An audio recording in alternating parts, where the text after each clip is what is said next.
The morning sun rose over New Eden like any other day. Children played in the streets while their parents worked in the fields. The colony had been peaceful for 15 years. 50,000 humans called this place home now. They had built schools, hospitals, and parks. They grew food and raised families. Nobody expected what was coming. Commander Sarah Chen stood on the observation deck of Defense Station Alpha.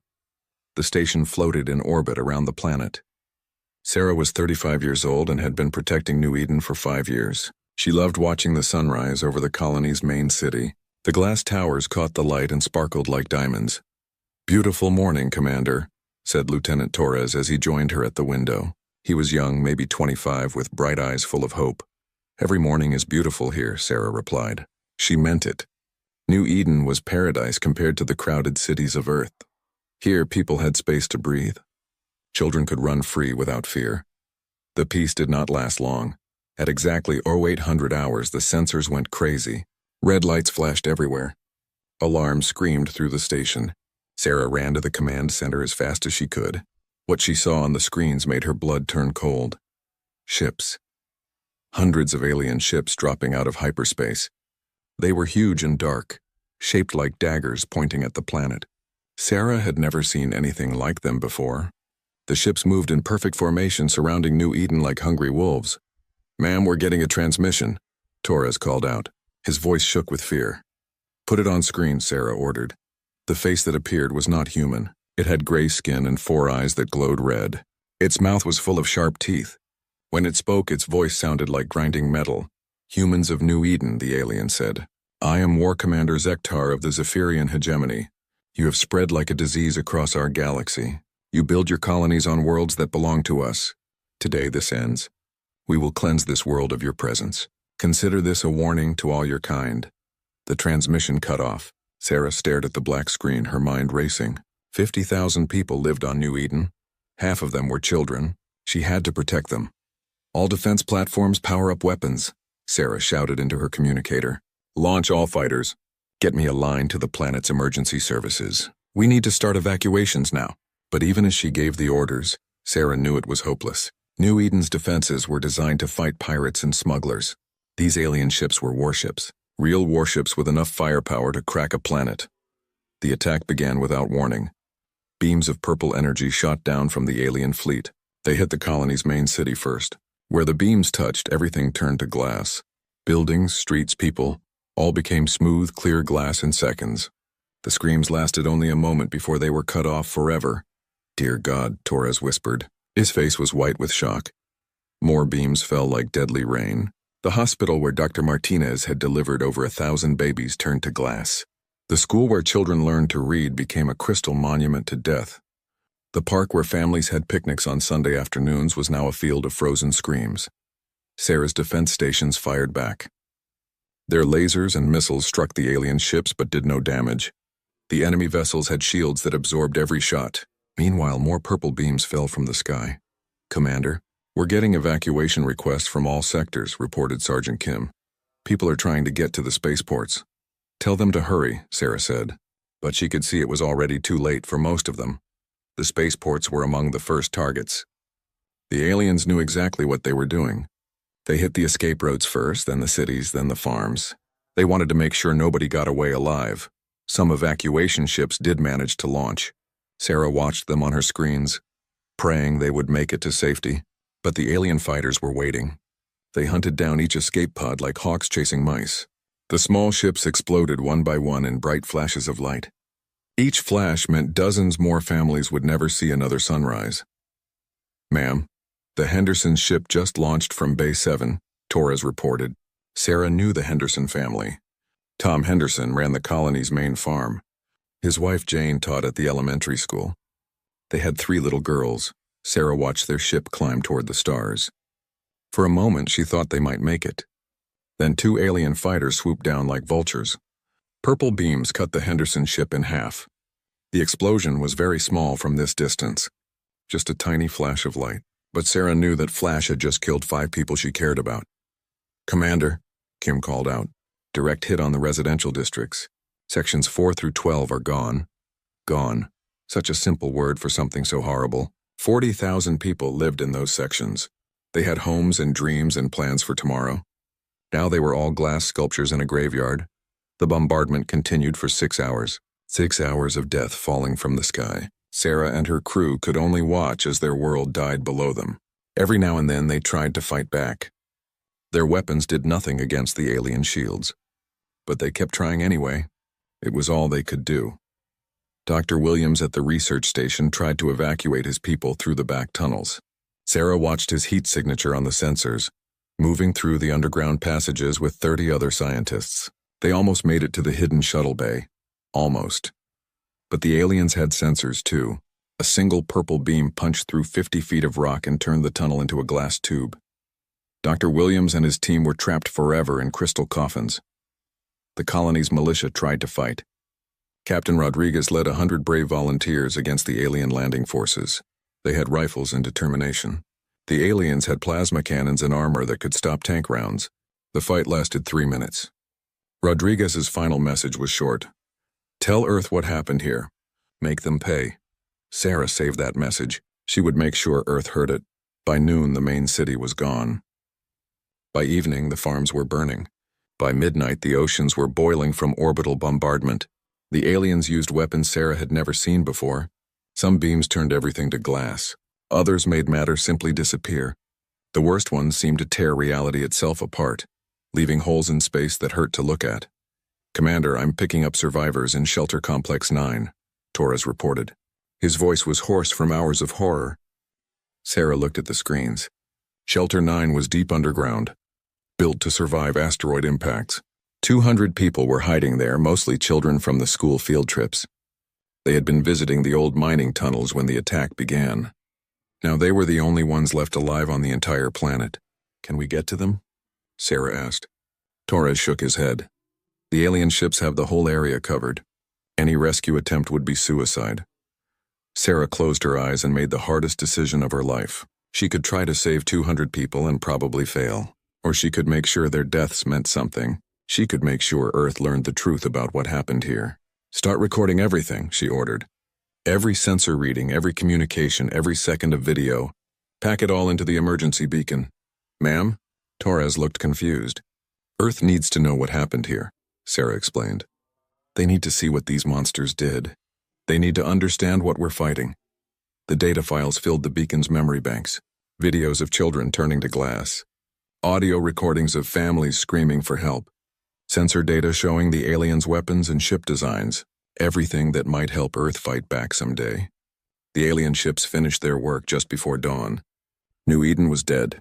The continents were cracked glass plains. The oceans were radioactive steam. The atmosphere was poison. Nothing could live there anymore. War Commander Zektar appeared on Sarah's screen one last time. Behind him, she could see other aliens celebrating their victory. They were laughing at what they had done. Human Commander, Zektar said with his horrible metal voice. Your species is weak. You build pretty cities and grow soft. We are strong. We take what we want and kill what opposes us. Tell your Earth leaders this. Stay in your own star system or share New Eden's fate. I'll tell them something else, Sarah replied. Her voice was steady despite her broken heart. I'll tell them that monsters exist. I'll tell them that innocence is no protection against evil. And I'll tell them that 50,000 good people died here today. Zektar's 4 eyes glowed brighter. Your words mean nothing. You humans are insects. We have crushed your hive. Soon we will crush all your hives. Maybe, Sarah said. But insects can sting. The alien commander laughed and cut the transmission. Sarah looked around the command center. Her crew stared at the screen showing their dead world. Torres was crying openly. Kim sat in shock, unable to process what they had seen. They were all that remained of New Eden's 50,000 souls. Launch the beacon, Sarah ordered. The emergency beacon shot away from Defense Station Alpha at maximum speed. It would reach Earth in 3 weeks. It carried the complete record of New Eden's last day. Every death was documented. Every horror was preserved. Earth would know exactly what had happened here. What do we do now, Commander? Torres asked. Sarah looked at the dead planet below. Somewhere down there, Shelter Complex 9 was probably running out of air. 200 people were dying slowly in the dark, the last residents of New Eden. There was nothing she could do to save them. Now we go home, Sarah said quietly. We tell Earth what we saw here. We make sure this never happens again. The defense station's engines fired up. As they left New Eden's orbit, Sarah took one last look at the planet that had been paradise. Now it was a glass tomb, beautiful and terrible in the starlight. The aliens had turned an entire world into a work of art made from death. Sarah made herself a promise as they jumped to hyperspace. Someday, somehow, New Eden would be avenged. The monsters who did this would pay for every child they had murdered, for every dream they had turned to glass, for every tomorrow they had stolen. Earth would learn what happened at New Eden, and Earth would remember. The beacon raced through space, carrying its message of horror toward humanity's home. Behind it, an empty world turned slowly in the void, waiting for justice that might never come. But Sarah Chen believed it would come. Humans were many things, soft perhaps and sometimes foolish. But they were also capable of terrible fury when their children were threatened. The aliens had just taught humanity a new kind of hatred. War Commander Zektar thought he had won a great victory. He thought he had taught the humans their place in the galaxy. He was wrong about that. He had done something much more dangerous. He had given humanity a reason to change. The quantum relay station on Mars picked up the emergency beacon 21 days after New Eden died. The automated systems processed the signal and sent it to Earth immediately. Within hours, the beacon's message reached the unified Earth government headquarters in Geneva. President Catherine Walsh was in a budget meeting when her secretary burst through the door. Margaret Santos had worked for Catherine for 10 years and had never interrupted a meeting before. The look on her face made Catherine's blood run cold. "Ma'am, we have an emergency transmission from New Eden Colony," Margaret said. Her voice shook like leaves in a storm. Catherine stood up immediately. "What kind of emergency?" Margaret could not speak. She just handed Catherine a tablet with the beacon's summary. Catherine read the first line and felt the world tilt around her. "Colony status, total loss, population 0 survivors." "Cause alien attack. Get me Admiral Stone on the secure line," Catherine ordered. "Clear my schedule for the rest of the day. And, Margaret, not a word of this to anyone until we know more." Admiral Marcus Stone commanded Earth's Space Defense Force. He was 60 years old with gray hair and sad eyes. He had fought in 3 wars and thought he had seen everything terrible that could happen. He was wrong. Catherine met him in the secure briefing room deep under the government building. Neither of them spoke as they watched Commander Chen's final transmission. The recording was 12 hours long. 12 hours of humanity's children dying while their parents watched helplessly. When it finished, the room was silent for a long time. "How many?" Catherine asked quietly. 50,000 confirmed dead," Stone replied. His voice sounded very old. 15,000 of them were under 18 years old. Catherine closed her eyes. 15,000 children. She had grandchildren herself. Little Sarah was only 8 years old. Tommy had just learned to walk. The thought of them turning to glass made her physically sick. "What do we know about these aliens?" she asked. Stone activated a holographic display. Images of the Zephyrian ships appeared in the air between them. They call themselves the Zephyrian hegemony. According to our xenology experts, we've had limited contact with them before. They're an old species, at least 5,000 years more advanced than us. They control maybe 60 star systems. Why did they attack New Eden? According to their transmission, they consider us a threat. They say humans are spreading too fast through space. They want us to stay in our own solar system. Catherine stared at the alien ship designs. They looked like weapons, all sharp angles and aggressive lines. Everything about them screamed violence and hatred. "What are our military options?" she asked. Stone was quiet for a moment. When he spoke, his words were careful and painful. "Ma'am, if these aliens wanted to attack Earth directly, they could probably destroy our entire civilization in a few days. Our best warships are toys compared to what they used at New Eden." Catherine felt a chill of fear. "Are you saying we can't fight back?" "I'm saying we can't fight back yet," Stone corrected. "But there are things we can do. Projects we've been working on. Technologies we've been developing in secret." He pressed a button on the table. The holographic display changed to show technical diagrams that Catherine didn't understand. Ships and weapons that looked like they came from science fiction movies. "What am I looking at?" she asked. "Project Prometheus," Stone explained. "We've been preparing for this day since we first made contact with hostile aliens 15 years ago. We've been building weapons and ships in secret, training soldiers for a war most people hoped would never come." Catherine studied the designs. They looked powerful, But so had New Eden's defenses. Will it be enough? Stone met her eyes. I don't know. But it's what we have. And, ma'am, there's something else you need to know. The Zephyrians didn't just attack us randomly. They're part of an alliance. 3 other alien species helped plan this attack. The Vorthon Empire, the Crystalline Concordat, and the Hive Worlds. Together, they control maybe 200 star systems. The numbers hit Catherine like a physical blow. 200 star systems against humanity's 12 colonies. It was not even close to a fair fight. How long do we have? She asked. Unknown. They might attack again tomorrow, or they might wait to see how we respond to New Eden. But ma'am, we have to assume they'll come for Earth eventually. We're the source of the infection they want to stop. Catherine made her decision. Activate Project Prometheus. Full authorization. Whatever resources you need, you'll have them. Yes, ma'am. But there's one more thing. The people have a right to know what happened at New Eden. We can't keep this secret forever. Catherine nodded slowly. You're right. Schedule a global address for tonight. And Admiral, I want the full recording made public. Every second of it, ma'am. That footage is... It's very difficult to watch. Good, Catherine said coldly. People need to see exactly what these monsters did. They need to understand what we're fighting for. That evening, Catherine stood before the cameras in the presidential press room. Behind her was the flag of Earth, blue and green stripes with a white circle representing unity among all nations. She looked directly into the camera and spoke to 12 billion human souls. My fellow humans, she began. Today I must share news that will break your hearts and test your resolve. 21 days ago, the colony of New Eden was attacked by hostile aliens called the Zephyrian Hegemony. In the space of 12 hours, 50,000 of our brothers and sisters were murdered in cold blood. The reaction was immediate. Around the world, people stopped what they were doing to listen. In London, workers gathered around televisions and pubs. In Tokyo, families huddled together in their homes. In São Paulo, students stood silent in the streets. Catherine continued. I will not lie to you about what happened. This was not a military engagement between equals. This was the systematic slaughter of innocent people. Farmers, teachers, doctors, children, all murdered because they were human. She paused to let that sink in. When she spoke again, her voice was harder. The aliens' message was clear. They consider humanity a disease that must be contained.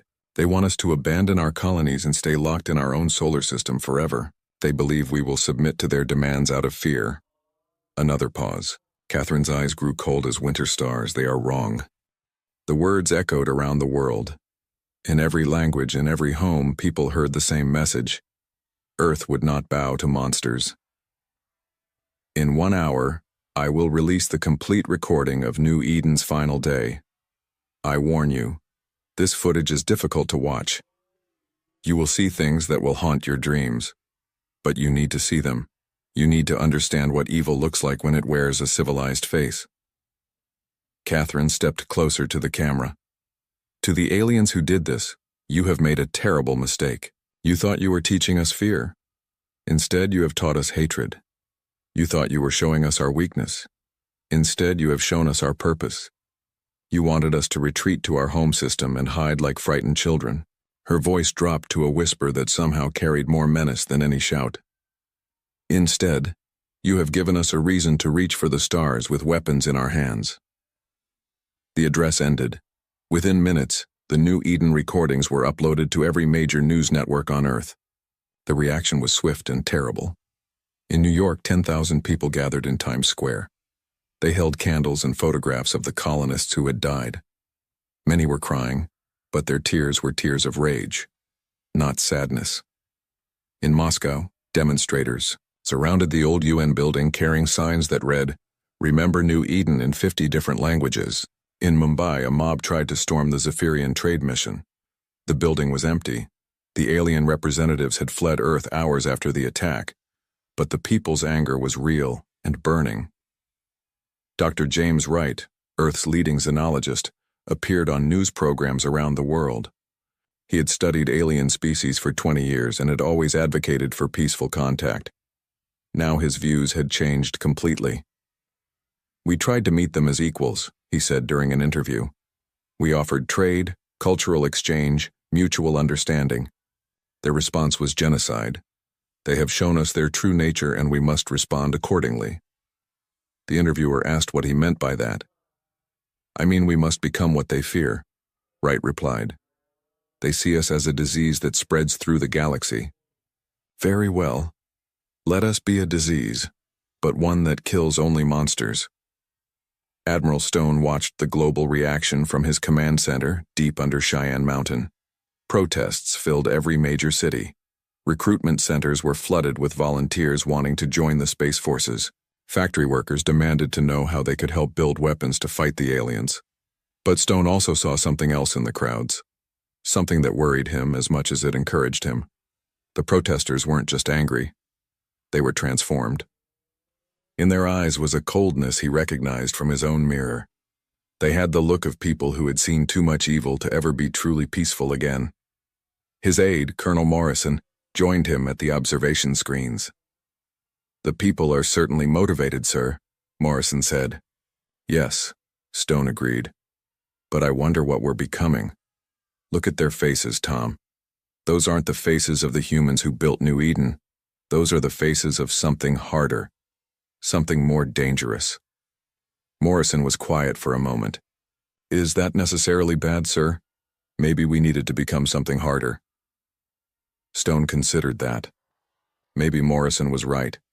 Maybe humanity's age of innocence had ended the moment those purple beams fell from New Eden's sky. Maybe that was what it took to survive in a galaxy full of monsters. 3 days after Catherine's address, the Zephyrian ambassador requested a meeting with the UN Security Council. Ambassador Vorthak had been on Earth for 2 years, supposedly to discuss trade agreements. Everyone knew now that he had really been gathering intelligence about human defenses.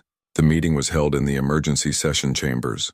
Representatives from every major nation attended, along with Admiral Stone and President Walsh. The atmosphere was toxic with barely controlled hatred. Vorthak looked like his war commander, cousin, gray skin, 4 red eyes, teeth designed for tearing meat, but he wore expensive clothes and spoke with the polished words of a diplomat. Somehow that made him even more disgusting. Honored representatives of humanity, Vorthak began in his grinding metal voice. I come before you today to express the hegemony's regret for the unfortunate events at New Eden. President Walsh stood up slowly. Regret? Indeed, the alien continued. The action was excessive. War Commander Zektar exceeded his authority. The hegemony does not desire conflict with Earth. Then why did you slaughter 50,000 innocent people? Asked the Russian representative. Vorthak's 4 eyes showed no emotion. It was a necessary demonstration. Humans have been expanding through space at an alarming rate. 13 colonies in the past 20 years. This expansion threatens the stability of our region. Our colonies are peaceful, Catherine protested. We've never attacked anyone. We explore and trade and build homes for our families. Yes, the alien agreed. That is precisely the problem. You reproduce quickly and spread like, how do you say, weeds. In time, you will overwhelm the established civilizations of the galaxy. The action at New Eden was meant to encourage more responsible expansion. The room erupted in angry shouts. Representatives from dozens of nations stood up, yelling at the alien in languages he probably couldn't understand. But their meaning was clear enough. Catherine raised her hand for silence. When the room quieted, her voice was ice cold. Ambassador Vorthak, she said carefully, are you seriously suggesting that murdering children was a reasonable response to peaceful colonization? I am suggesting that sometimes harsh lessons are necessary to prevent greater conflicts, the alien replied. The hegemony offers humanity a generous compromise. Abandon your existing colonies and restrict future expansion to your current solar system. In return, we guarantee Earth's safety and are prepared to offer limited trading rights. The silence that followed was more terrible than any shout. Catherine looked around the room at the faces of world leaders.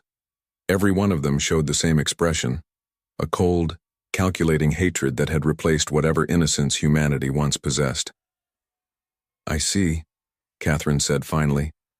So your generous offer is that we abandon 12 colonies containing 3 million people, accept permanent imprisonment in our own system, and be grateful that you don't murder us all immediately. You stated crudely, but yes, that is accurate, Vorthak confirmed. Catherine nodded slowly. I have an alternate proposal, Ambassador. Oh? Catherine's smile was sharp as a blade. Go home. Tell your war commanders and your alliance partners that humanity rejects your demands completely. Tell them that every colony will be rebuilt and defended.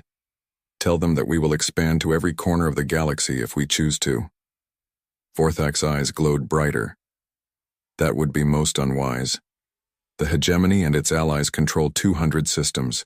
You control 12. The mathematics of war are not in your favor. Maybe not, Catherine agreed. But mathematics didn't build New Eden, Ambassador. Love did. Hope did. The dream of something better did. And when you murdered those dreams, you created something new in their place. She stood up, and every human in the room stood with her. You created human beings with nothing left to lose. Vorthak looked around at the faces surrounding him. For the first time since arriving on Earth, he seemed uncertain. This is your final answer? He asked. This is our only answer, Catherine replied. We will not negotiate with child killers.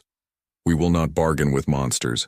We will not accept limits placed on us by species who think genocide is reasonable policy. The alien ambassador gathered his robes and moved toward the door. As he reached it, he turned back one final time. You are making a grave mistake, he said. The galaxy is vast and dangerous. Humanity is young and weak. You cannot hope to stand against powers that have ruled the stars since before your species learned to make fire. Catherine's smile never wavered. Perhaps you're right, Ambassador. Perhaps we are too young and too weak.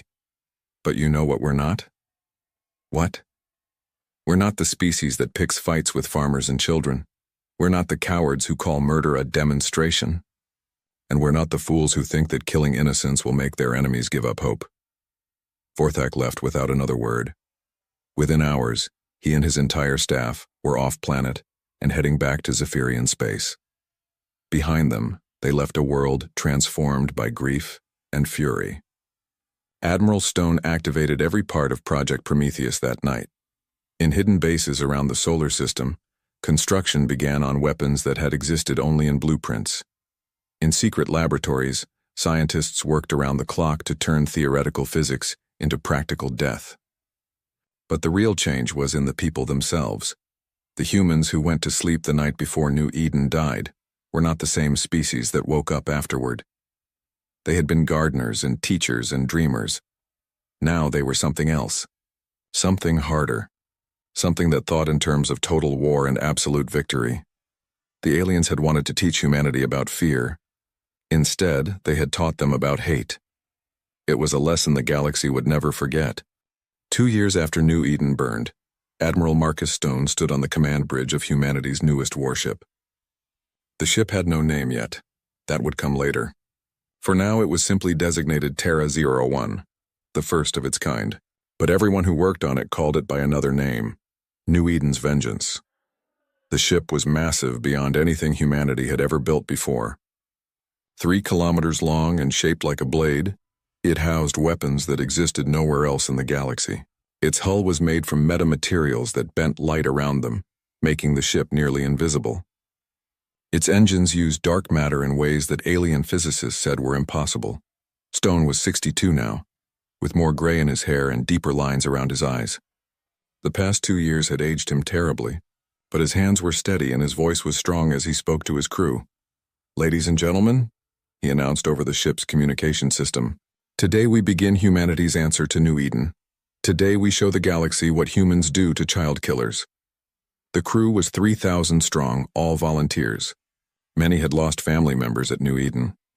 Others had simply volunteered because they could not stand the thought of monsters going unpunished. Captain Elena Vasquez, Stone's second in command, had lost her brother and his family on the colony. She had not smiled once in 2 years. Behind New Eden's Vengeance floated the rest of Terra Fleet, 2,999 other ships, each one built in secret over the past 24 months. The smallest were destroyer-class vessels with crews of 50. The largest were planet killers that could crack worlds like eggs. Every shipyard in human space had worked on the fleet. Every factory had contributed materials. Every laboratory had developed new weapons. The project had consumed nearly half of Earth's total resources, but nobody complained. The entire human species understood that this was their moment of decision. Dr. Sarah Kim directed the weapons development program from her laboratory on Luna. She had been a peaceful researcher before New Eden, studying ways to use quantum physics to improve agriculture. Now she designed weapons that could tear holes in reality itself. The quantum disruptors are ready for deployment, she reported to Stone over a secure channel. Field tests show they can collapse molecular bonds across an area of 50 square kilometers. Everything in the target zone simply stops existing at the atomic level. Stone studied the technical reports on his screen. The weapons were terrible beyond description, but then so was what had happened to New Eden's children. What about the nanoscale systems? He asked. Those are ready too, Dr. Kim replied. Her voice carried a satisfaction that would have frightened the woman she used to be. The von Neumann machines can consume an entire fleet and use the raw materials to build more weapons. They're programmed to target only alien technology and biology. Human ships and personnel will be completely safe. Stone nodded. Humanity had learned much about alien technology by studying the wreckage at New Eden. They knew the molecular signatures of Zephyrian hull materials. They had analyzed the energy patterns of alien weapons. The nanomachines would know exactly what to destroy. Commander Lisa Park ran the intelligence division.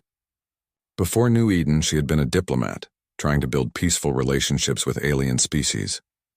Now she managed a network of spies and saboteurs spread across 50 star systems. We have complete intelligence on Zephyrian fleet positions, she reported during the final briefing. Their main battle fleets are distributed across 17 systems. War Commander Zektar himself is stationed at their primary naval base in the Altair system. Stone smiled coldly. Zektar was the monster who had personally ordered the attack on New Eden. Stone had special plans for him. What about their allies? Stone asked. The Vorthan Empire has 73 worlds but only 12 major fleet bases. The Crystalline Concordat controls 41 systems, but their ships are concentrated around their homeworld. The Hive worlds are the most spread out. They have colonies in nearly 100 systems, but their technology is the most primitive. Stone studied the tactical displays. 4 alien civilizations against 1 human fleet. On paper, it looked impossible. But humans had advantages the aliens didn't know about. Remember, Stone addressed his senior staff, we're not fighting a traditional war. We're not trying to occupy territory or force surrender. We're delivering justice. Complete absolute justice. Captain Morrison, Stone's aide from Earth, raised his hand. Sir, the quantum communicators are reporting strange readings from the target systems. It's like the aliens are preparing for something big. Stone frowned. What kind of preparations? Fleet movements mostly.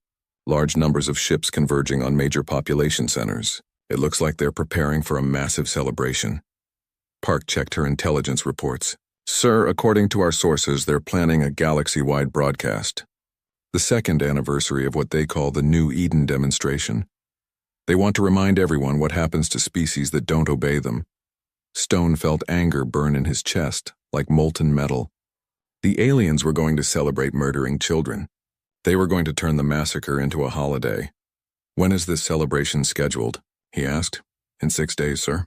Every major Zephyrian world is planning simultaneous events. Stone looked around the command bridge. His officers stared back at him with expressions of controlled fury. They all understood what this meant. Change of plans, Stone announced. We don't wait for our original timeline. We hit them during their celebration. We give them a party they'll never forget. The Terra fleet departed human space that night. 3,000 ships moving in perfect formation through dimensions that most species didn't even know existed. Humanity had learned to travel through dark space, the quantum foam that existed between normal matter. Ships moving through dark space were completely invisible to conventional sensors. The fleet moved faster than anything else in the galaxy. Earth's physicists had discovered how to manipulate dark matter itself, creating engines that could cross light years in hours instead of days. The alien celebrations would begin in 6 days. The Terra fleet would arrive in 5. Stone stood on his command bridge as reality blurred around them. Through dark space, he could see ghost images of normal space. Shadows of stars and planets and alien ships that had no idea death was coming for them. Sir, Captain Vasquez reported, all task forces are maintaining formation.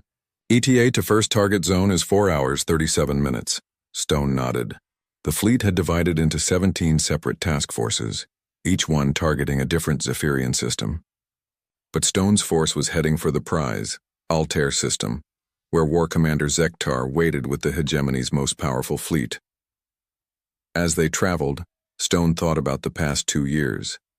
The entire human species had transformed itself into a weapon. Children learned engineering alongside mathematics so they could help build better ships. Farmers developed new crops that could grow in artificial environments, so the fleet could stay supplied during long campaigns. Artists designed psychological warfare programs that would break alien morale. Most importantly, humanity had learned to hate efficiently. Not the wild, passionate hatred that burned out quickly, but the cold, calculating hatred that could plan for years and strike with perfect timing.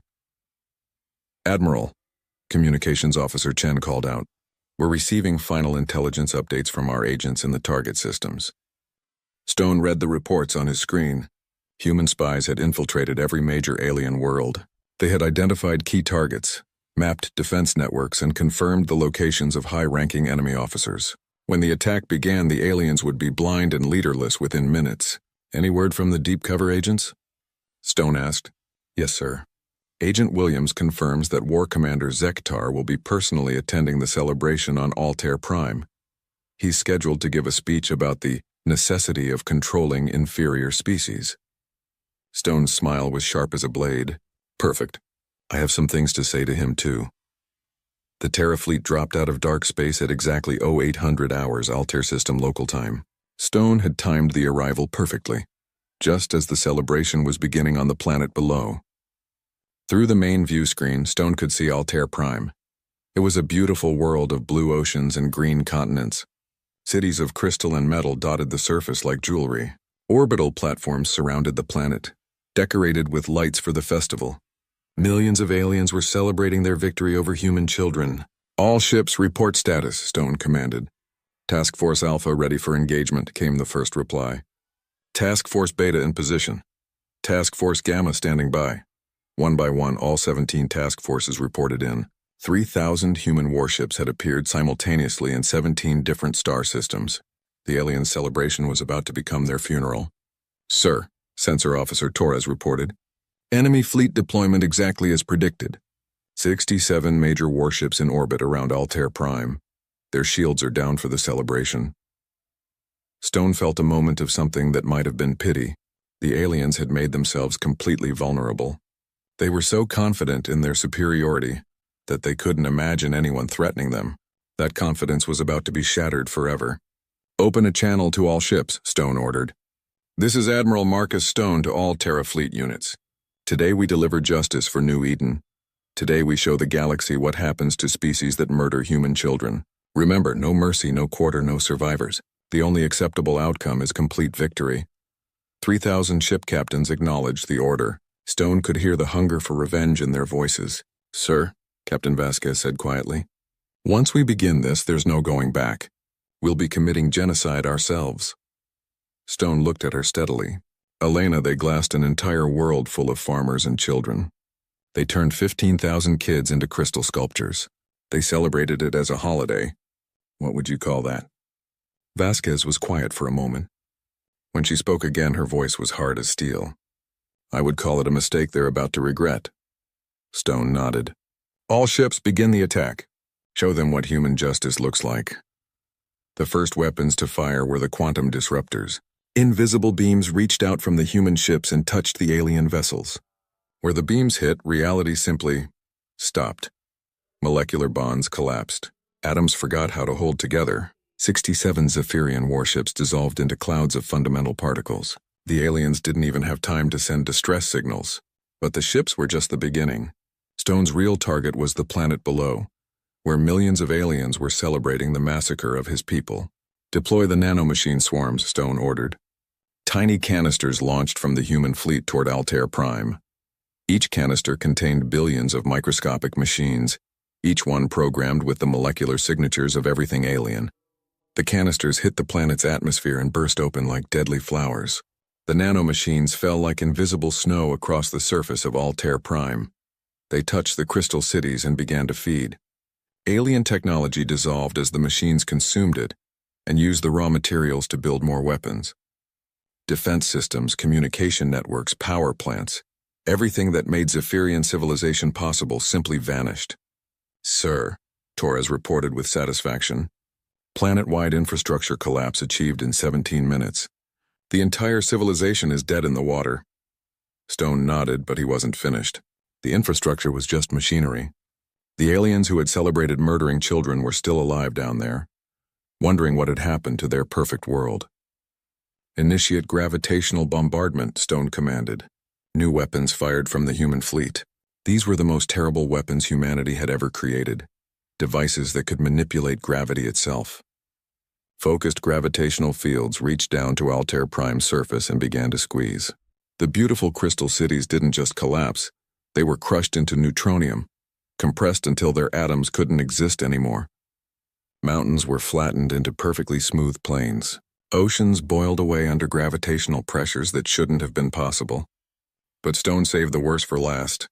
In the planet's capital city, where War Commander Zektar was giving his speech about human inferiority, Stone deployed humanity's most personal weapon. A single quantum disruptor beam, precisely targeted, reached down through the planet's atmosphere and touched the podium where Zektar stood. The War Commander had just enough time to look up at the sky in confusion before the beam erased him from existence, one atom at a time. Stone imagined Zektar's final thoughts. Where did these weapons come from? How did the weak humans become so strong? Why can't we fight back? The answer was simple. They had taught humanity to hate efficiently. Across the galaxy, the other task forces were delivering similar justice. The Vorthan Empire's homeworld died under quantum fire. The crystalline Concordate's fleets dissolved into component atoms. The hive worlds burned under gravitational weapons that turned their planets into smooth glass balls. In 6 hours, 4 civilizations that had controlled hundreds of worlds ceased to exist. Not conquered, erased. Deleted from the galaxy like files deleted from a computer. Stone watched Altair Prime complete its transformation from a living world to a smooth airless rock. Nothing remained of the aliens who had celebrated murdering children. Nothing remained of their cities, their art, their history, their dreams. Sir, Communications Officer Chen reported, we're receiving surrender offers from 47 minor alien species.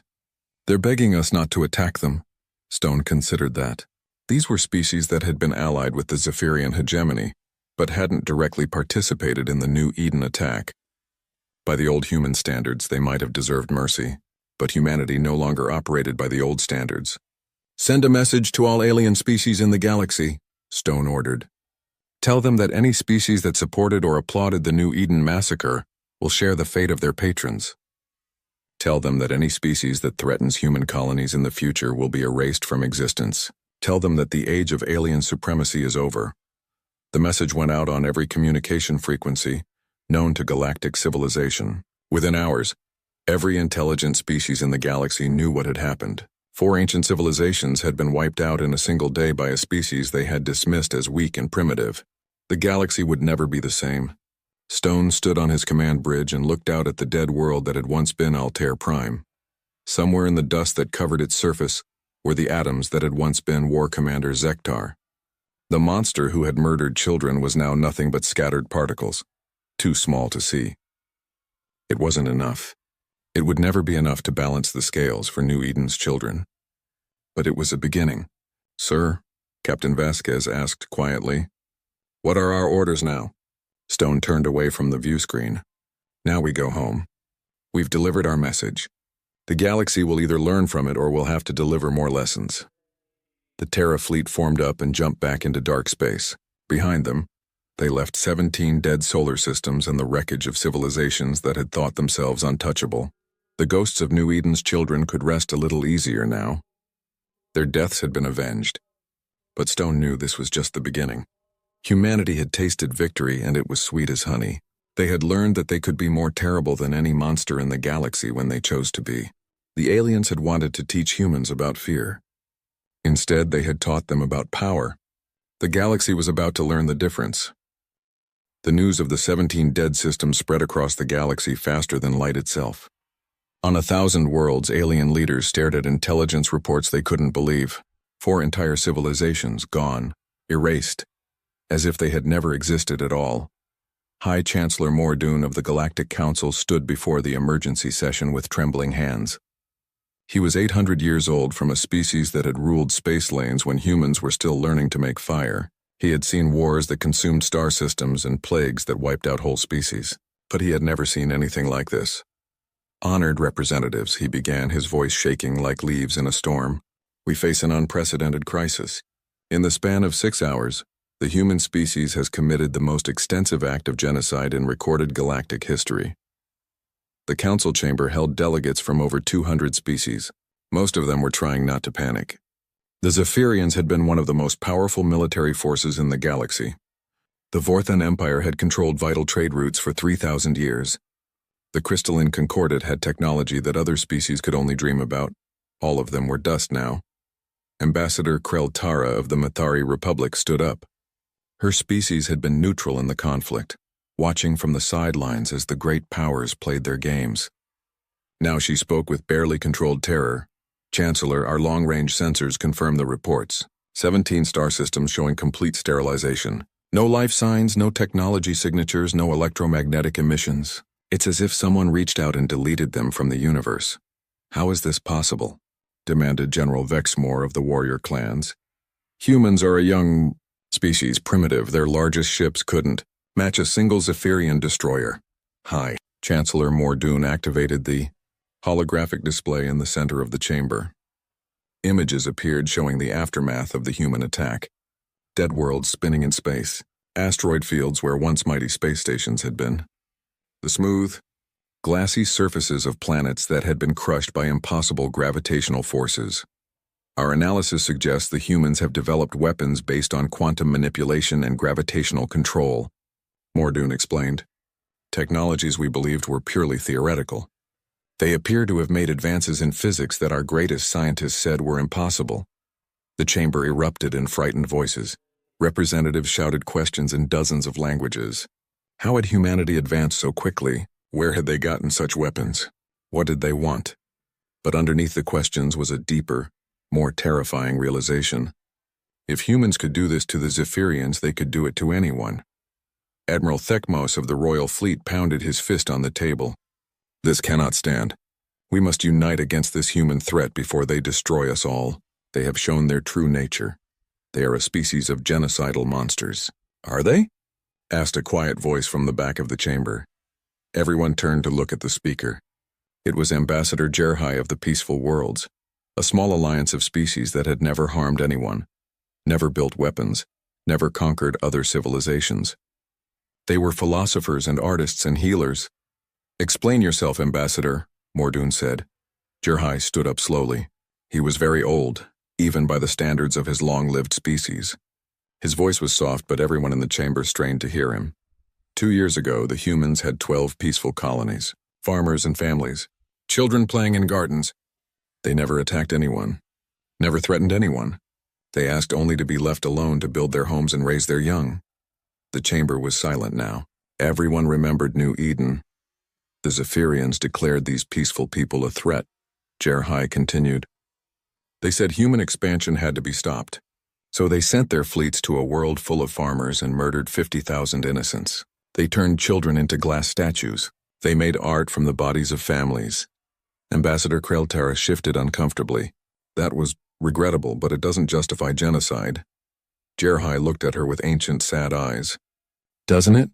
Tell me, honored representative, if someone came to your homeworld and turned your children into crystal sculptures, what would you do? If they celebrated the murder of your innocents as a holiday, how would you respond? The question hung in the air like poison gas. Every delegate in the chamber imagined their own children dying in purple fire. Imagined their families screaming as they turned to glass. Imagined alien monsters laughing about it afterward.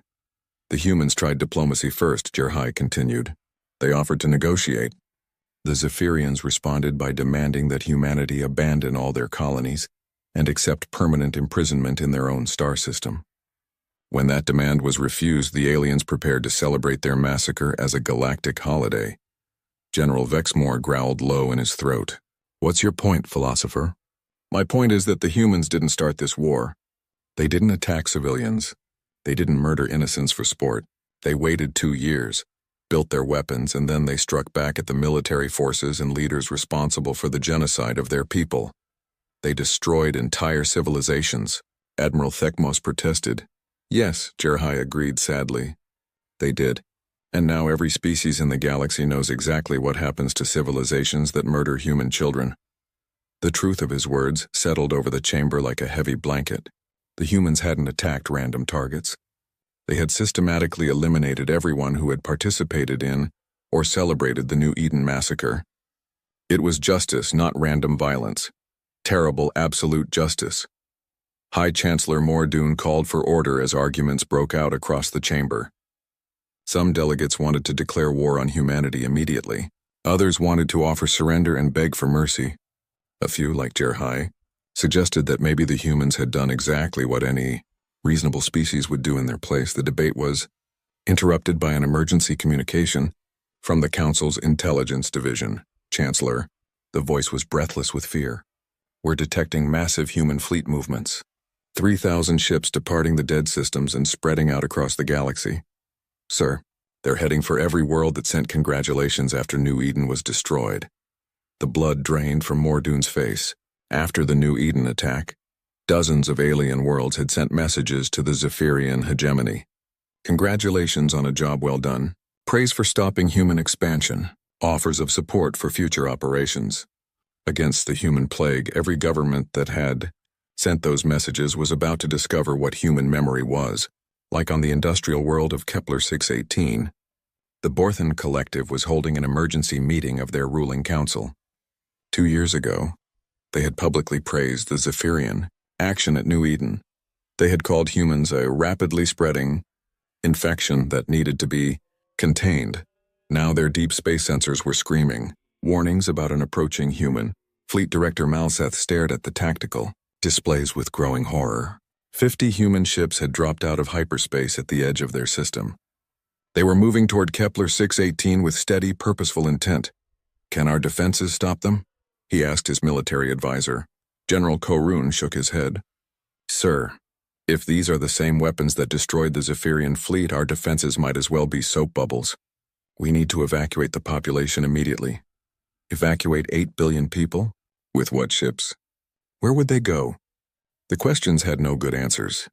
The Borthan Collective had never imagined they would need to evacuate their entire civilization.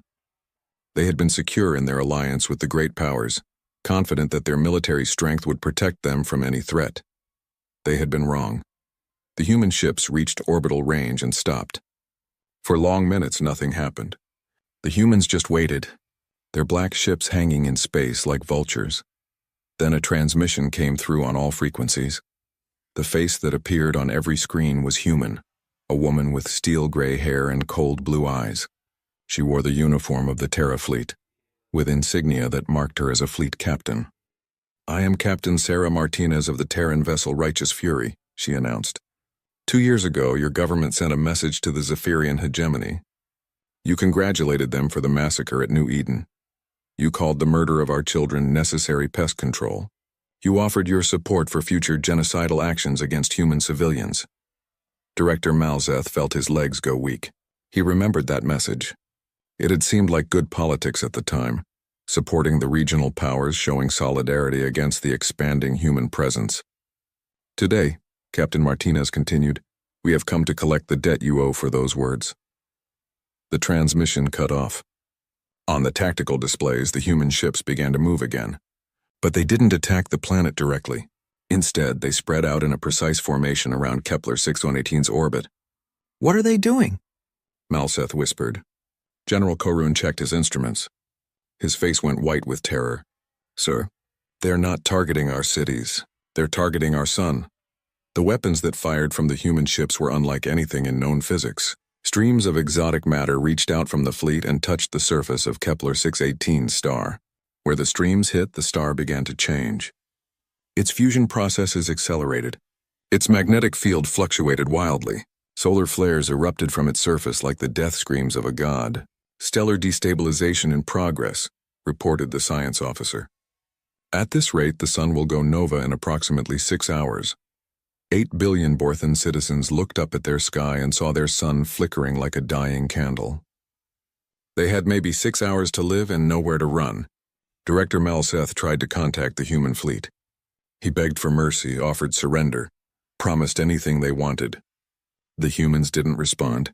They had said everything they needed to say 2 years ago, when they praised child murder as good policy. Similar scenes played out across the galaxy. On 37 different worlds, human fleets arrived to deliver justice to governments that had celebrated New Eden's destruction. Some tried to fight. Others tried to run. A few attempted to negotiate. None of it mattered.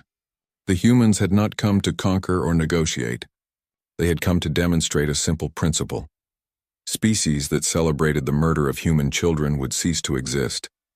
The Kalahari Empire had sent a particularly enthusiastic message after New Eden, calling humans a cancer that must be excised from the galaxy. Their homeworld died when human ships used gravitational weapons to collapse its molten core.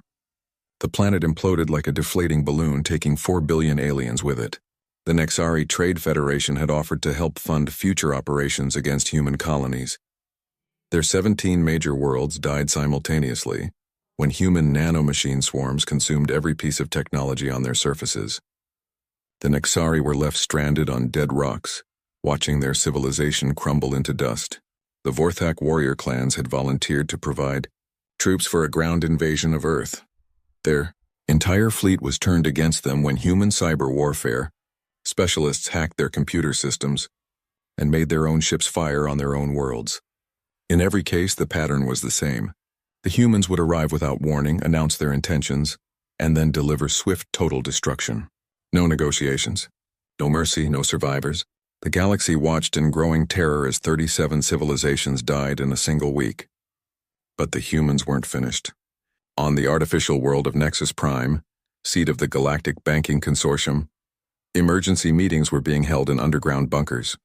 The consortium controlled the galaxy's economy, managed trade between thousands of species, and had remained neutral in most conflicts. They had made one mistake. After New Eden, they had quietly moved their investments away from human space, betting that humanity would be crushed by the alien alliance. It had seemed like a sound financial decision. Now their long-range sensors detected a human fleet approaching Nexus Prime. Not a battle fleet, a single ship. One human vessel, traveling alone toward the most heavily defended world in the galaxy. Chairman Vexler of the consortium tried to convince himself it was a coincidence. One ship couldn't threaten a world protected by orbital defense platforms, automated weapon systems, and the largest mercenary fleet in known space. The ship reached the edge of the Nexus system and stopped. A transmission came through on the emergency frequency. "This is Admiral Marcus Stone of the Terran Fleet," the message began. Chairman Vexler recognized the name. Stone was the human who had destroyed 17 star systems in a single day. The Galactic Banking Consortium bet against humanity's survival, Stone continued. You moved your investments expecting us to be wiped out. You treated the genocide of our people as a business opportunity. Chairman Vexler felt sweat running down his back despite the bunker's climate control. Today you learn what happens when you bet against human survival. The human ship fired a single weapon. Not at Nexus Prime, not at the defense platforms, not at the mercenary fleet. The weapon reached out across space and touched the artificial world's central power core. Nexus Prime had been built around a contained singularity, a miniature black hole that provided unlimited energy. The human weapon did something to the containment field. The singularity began to grow. In minutes, Nexus Prime was gone. Not destroyed, consumed. The artificial world, its orbital defenses, its mercenary fleets, and its population of 50 billion souls were all pulled into an expanding black hole that grew until it swallowed the entire star system. The Galactic Banking Consortium ceased to exist. Their investments, their records, their carefully maintained economic networks, all vanished into a gravity well from which not even light could escape. The economic shockwaves rippled across the galaxy within hours. Trade routes that had existed for thousands of years simply stopped functioning. Currencies crashed. Entire species found themselves bankrupt overnight. But the message was clear. Even neutral parties who profited from human suffering would face consequences. Admiral Stone's ship departed the expanding black hole that had once been the galaxy's financial center. Behind him, space itself was twisted and torn by gravitational forces that would take millions of years to settle. The galaxy was learning that humanity didn't make distinctions between active enemies and passive accomplices. Everyone who had contributed to or benefited from the New Eden massacre would pay the same price. Total obliteration. On distant Earth, President Catherine Walsh stood before another emergency session of the world government. But this time the atmosphere was different. Gone were the grief and desperate planning of 2 years ago. The humans who filled the chamber now had the confidence of a species that had proven its strength to the galaxy. The first phase of justice has been completed, Catherine announced. 54 alien civilizations that participated in or supported the New Eden massacre have been eliminated. Our fleets are now moving to Phase 2. Defense Minister Chen leaned forward. What is Phase 2, Madam President? Catherine's smile was sharp as winter stars. Phase 2 is making sure this never happens again. We're going to visit every major alien civilization in the galaxy and deliver a simple message. The age of alien supremacy is over. From now on, humanity sets the rules. The chamber erupted in applause, not the desperate cheering of people hoping for victory, but the satisfied approval of people who had already won, outside Earth's atmosphere.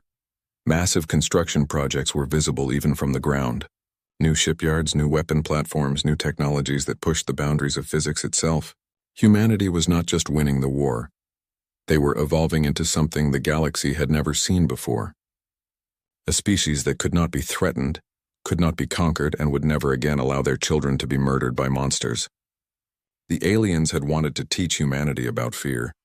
Instead, they had taught them about power. Now it was humanity's turn to teach the galaxy about consequences.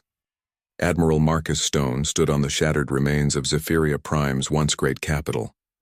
The crystal spires that had reached toward the sky for 10,000 years were now melted slag cooling in the alien sun. The monuments to Zephyrian conquest were broken rubble. The palaces where emperors had ruled over hundreds of worlds were glass craters filled with radioactive dust.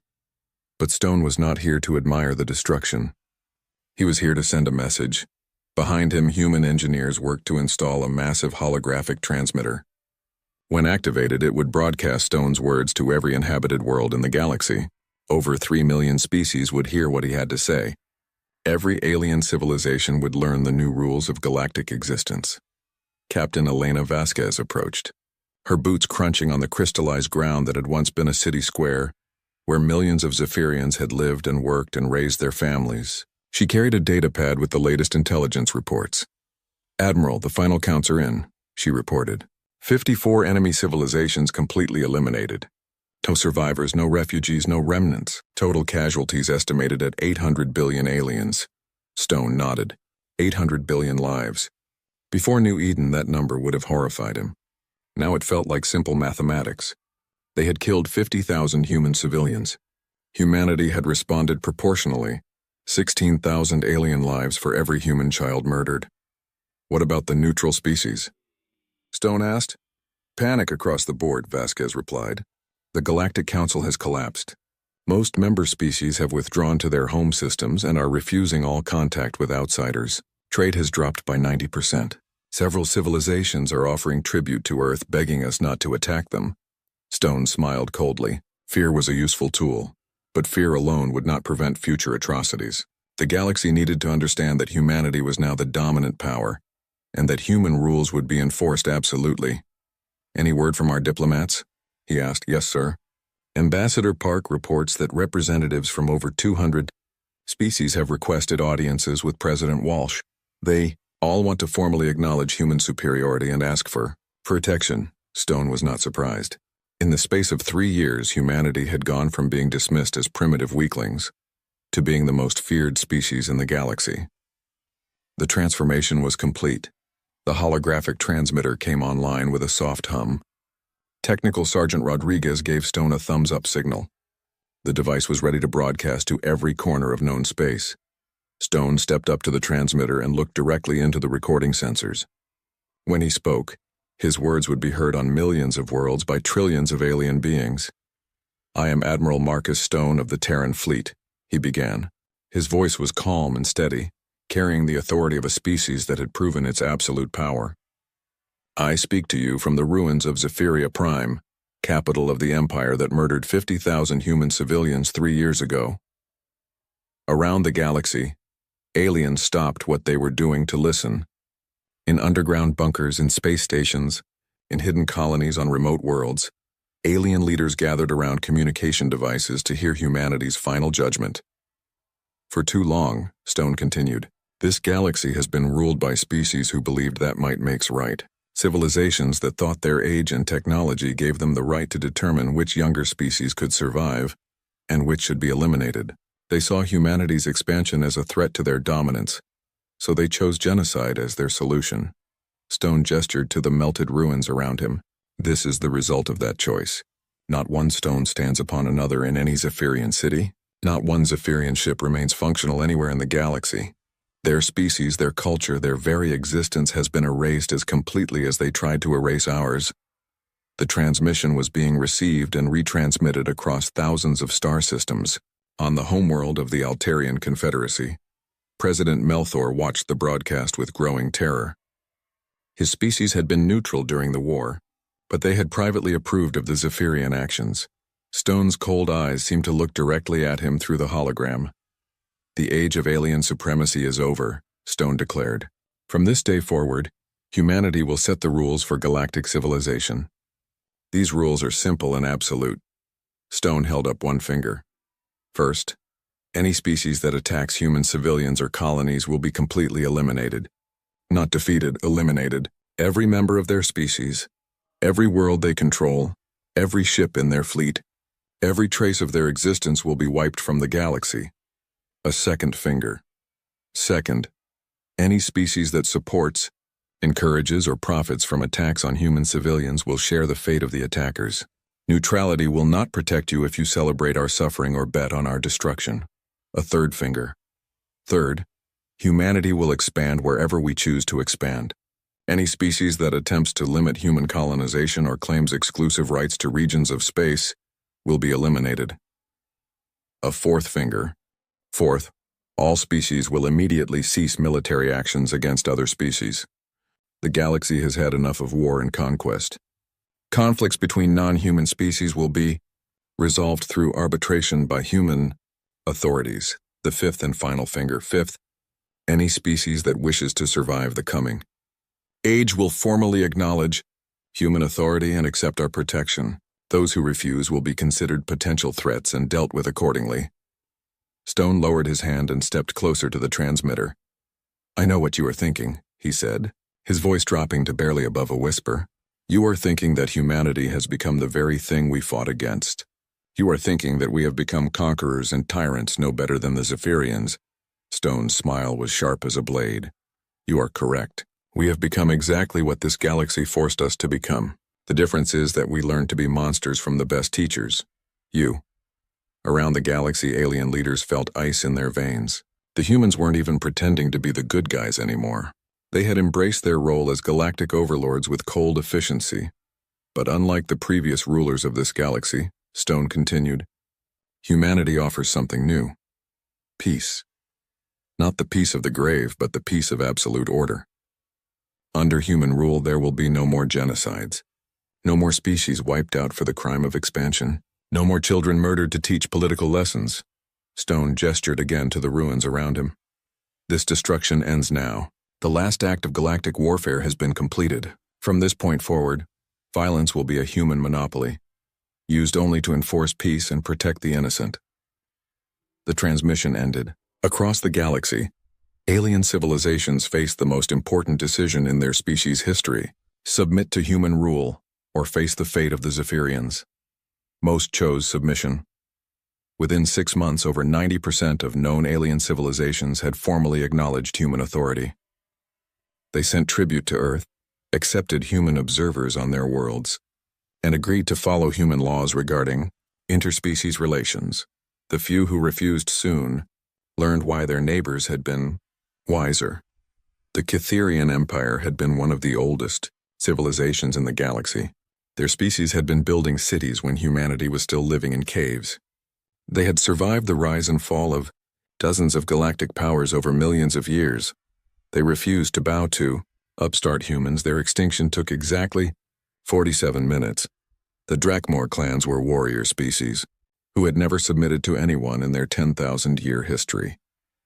They declared that they would die fighting before accepting human rule. Humanity obliged them. The Drakmor got their wish. They died fighting. All of them. Their final battle lasted 3 hours and ended with every Drakmor world reduced to lifeless rock. The ethereal collective tried to hide in dimensions beyond normal space, believing their advanced technology would protect them from human detection. They discovered that humanity had learned to hunt prey that existed outside normal reality. The collective's hidden worlds were dragged back into normal space and systematically destroyed. Each extinction was broadcast live across the galaxy. Alien species watched their neighbors vanish forever and understood the lesson. Resistance was not just futile, it was species suicide. President Catherine Walsh stood before a joint session of Earth's government, addressing the leaders of humanity's transformed civilization. Behind her hung a new flag, the blue and green stripes of Earth, but now surrounded by silver stars representing every world that had submitted to human authority. 3,000 silver stars. 3,000 species that now followed human law. The galaxy is at peace, Catherine announced to thunderous applause. For the first time in recorded history, there are no ongoing wars between major civilizations. No species is committing genocide. No worlds are being conquered by force. The applause continued for several minutes. When it finally died down, Catherine continued with the real news. Our colonial expansion program has been accelerated. In the past year, we have established new colonies on 500 worlds. These colonies are no longer hidden settlements hoping to avoid alien attention. They are fortress worlds, protected by the most powerful fleet in galactic history. She activated a holographic display showing human expansion across the galaxy. Green dots marked human colonies now scattered across thousands of star systems. Each dot was protected by orbital defense platforms that could crack planets, and fleets that could sterilize entire species. Our population has grown from 12 billion to over 50 billion in the past 3 years, Catherine continued. Human families are moving to new worlds every day, building homes and schools and gardens where their children can play without fear. The chamber erupted in cheers again. The dream of New Eden had been reborn on a galactic scale. Human children played in gardens on distant worlds, protected by the knowledge that anyone who threatened them would face immediate annihilation. But our greatest achievement, Catherine said as the applause died down, is the establishment of the new galactic order. Under human leadership, the galaxy has entered an age of unprecedented peace and prosperity. She was right. With warfare banned and resources directed toward peaceful development instead of military building, alien civilizations were experiencing growth and advancement they had never known.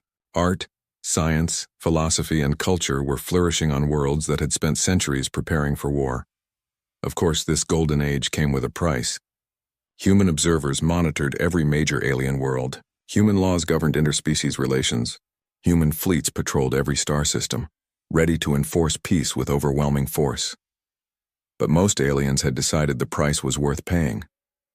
Better to live under human rule than to die under human guns. Admiral Stone returned to Earth 6 months later, his mission of galactic conquest complete. He stood once again in the cemetery where the New Eden Memorial had been built. 50,000 crystal pillars rose from the green grass, each one inscribed with the name of a colonist who had died in purple fire. The memorial was different now. What had once been a place of grief had become a shrine to human power. Alien ambassadors came here daily to lay tribute at the feet of the crystal pillars. They brought gifts from their homeworlds, precious metals, advanced technologies, works of art created specifically to honor the human dead.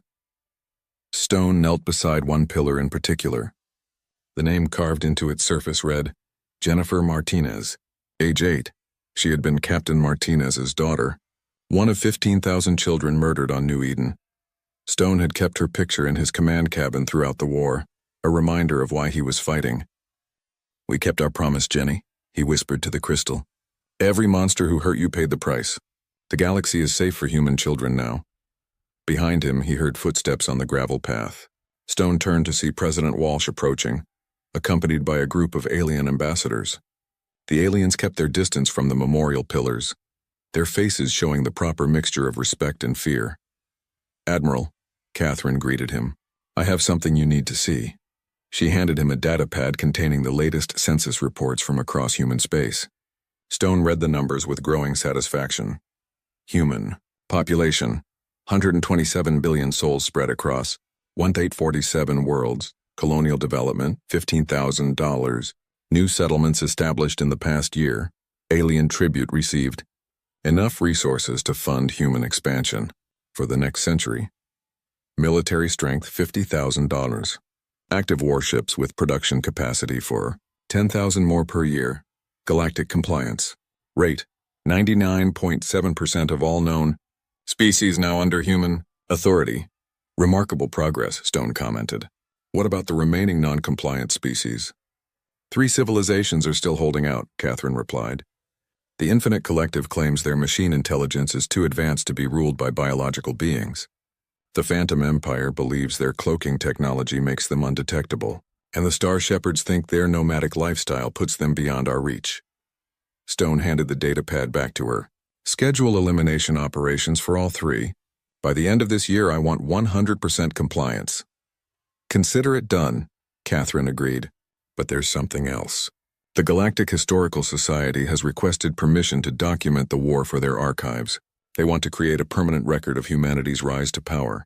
Stone considered this. History was written by the victors, and it was important that the galaxy's children understood why the current order existed.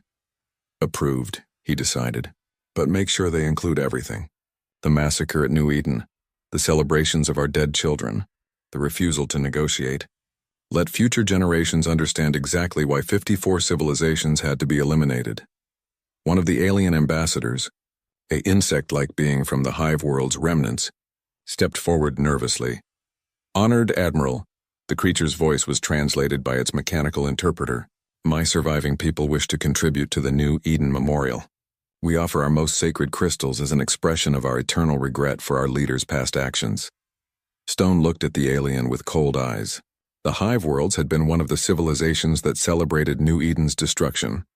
Their homeworlds were glass now, their queens dead, their species reduced to a few million survivors scattered across refugee camps on human-controlled worlds.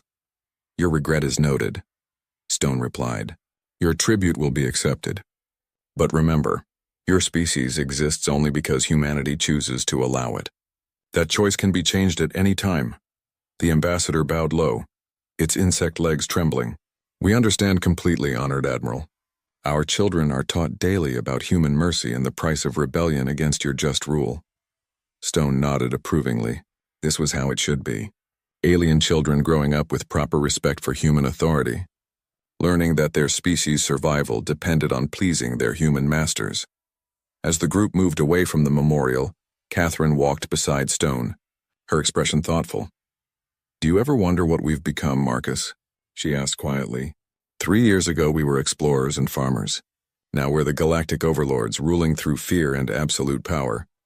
Stone was quiet for a long moment considering her question. When he spoke, his voice carried no doubt or regret. We became what we needed to become, Catherine. The galaxy is full of species that see kindness as weakness and peace as an invitation to violence. They understand only strength. So we became stronger than all of them combined. And if that strength corrupts us? If we become the monsters we fought against? Stone stopped walking and turned to face her. Look around you, Catherine. Look at what we've built. He gestured toward the bustling human city visible beyond the memorial grounds. Children played in parks while their parents worked in offices and laboratories. Artists created beautiful works celebrating human achievement. Scientists pushed the boundaries of knowledge, developing new technologies to improve life for humanity's growing population. This is not the work of monsters, Stone continued. Yes, we rule through fear. Yes, we destroy anyone who threatens us. But we also protect the innocent, prevent genocide, and enforce peace across 3 million worlds. Catherine followed his gaze to a group of human children playing near the memorial's edge. They were laughing and running without a care in the world, safe in the knowledge that the most powerful military force in the galaxy existed solely to protect them. The Zephyrians ruled through fear too, she pointed out. They claimed to be bringing order to the galaxy. The difference, Stone replied, is that the Zephyrians murdered children to maintain their power. We murder child killers to maintain ours. That distinction matters.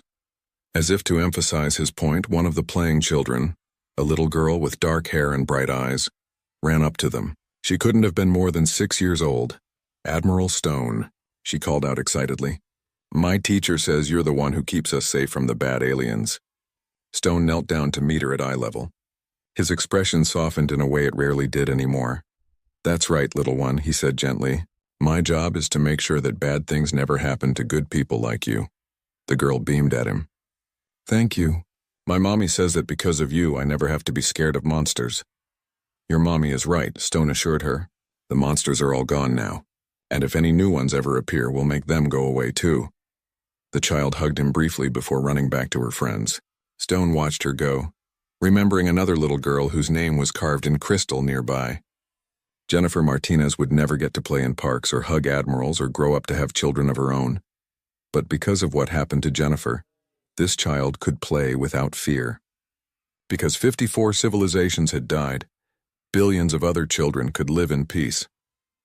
I think I can live with being the monster that protects children, Stone said finally, even if it means ruling a galaxy through fear. Catherine nodded slowly. She had wrestled with the same moral questions and reached the same conclusion. Humanity had traded its innocence for its children's safety. It was a bargain worth making. The Alien Historical Society wants to interview you for their archives, she mentioned. They want to record your personal account of the war for future generations. What specifically do they want to know? Everything. How we developed our weapons so quickly. Why we chose total elimination over conquest. What message we want to send to future species who might challenge human authority. Stone smiled coldly. Schedule the interview. I have quite a lot to say to future generations of aliens. 2 days later, Stone sat in a secure recording studio, facing a panel of alien historians from various species. They were all survivors of civilizations that had submitted to human rule early enough to avoid destruction. Their questions were careful and respectful. They knew that one wrong word could result in their species joining the Zephyrians in extinction. The lead historian, a reptilian being from the Scalari Union, began the interview. Admiral Stone, for the historical record, could you explain how humanity developed such advanced weaponry in such a short time? Stone leaned back in his chair, his expression calm and confident. The technology existed before New Eden, he explained. We had been researching quantum manipulation and gravitational weapons for decades. But we had never weaponized the research because we believed in peaceful exploration and coexistence. What changed after New Eden? Everything, Stone replied simply. Before New Eden, humanity believed that other species were fundamentally like us, capable of reason, interested in mutual benefit, opposed to harming innocents. The massacre taught us that we were wrong. Another historian, this one from the Aquatic Deepwater Federation, raised a tentacle. But surely some alien species could have been negotiated with. Why was total elimination necessary? Stone's eyes hardened. Because every species that was eliminated had a choice. They could have condemned the New Eden massacre. They could have refused to support genocide. They could have remained truly neutral. Instead, they chose to celebrate the murder of our children. But what about civilian populations? Surely not every individual alien supported the attack. An excellent question, Stone acknowledged. Let me answer it with another question. When human civilians were being turned into glass sculptures, did any of these alien civilizations protest? Did they demand that their governments condemn the atrocity? Did they hold demonstrations calling for justice for the murdered children?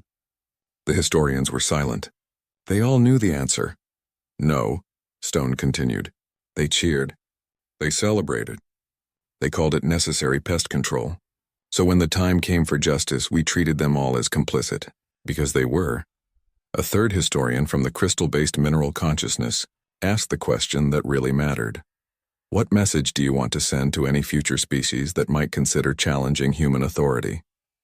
Stone looked directly into the recording device. Future generations of aliens would watch this interview and learn from it. His words would shape their understanding of humanity for centuries to come. The message is simple, he said. Humanity is not the species we were before New Eden.